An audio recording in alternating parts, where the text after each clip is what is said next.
Welcome to this episode of Wes. I be having questions. I just be having questions sometimes.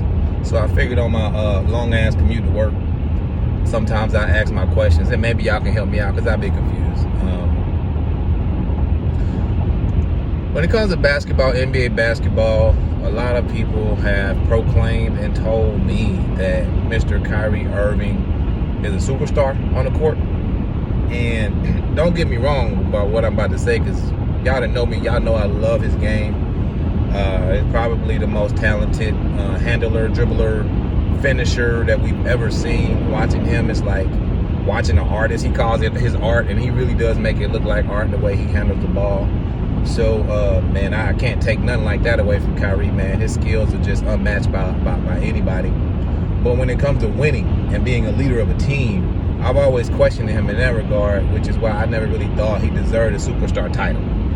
So I'll be having questions. So can somebody tell me, if he's a superstar, how come outside of playing with LeBron, everywhere he's gone has been an epic failure so far?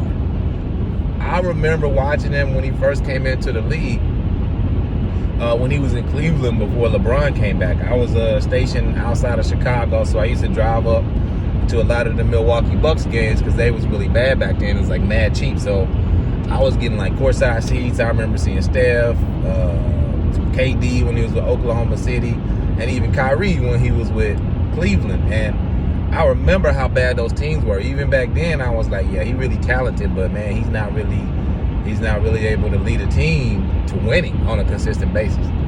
So if he's a superstar, why can't he do that? Why, as the best player on the team, or even in this case as the second best player on the team other than LeBron, why is he not able to be successful?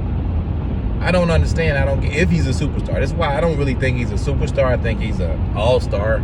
He's a star. He's extremely talented. But in my definition of superstar, you got to be able to lead your team to consistent winning in the regular season, and you at least got to be able to lead your team to the second, maybe conference finals in the playoffs. Because once you get to conference finals, normally you can be the greatest, but your team, sometimes you just run to a better team and you can't really overcome that. So I don't really hold that against people that much. So as long as you can give a second round conference finals, if you're dragging a team there, I consider you a superstar. But Kyrie's never done that. Everywhere he went, didn't work out. So can y'all please help me understand, if Kyrie is a superstar, why can't he be successful outside of playing with LeBron?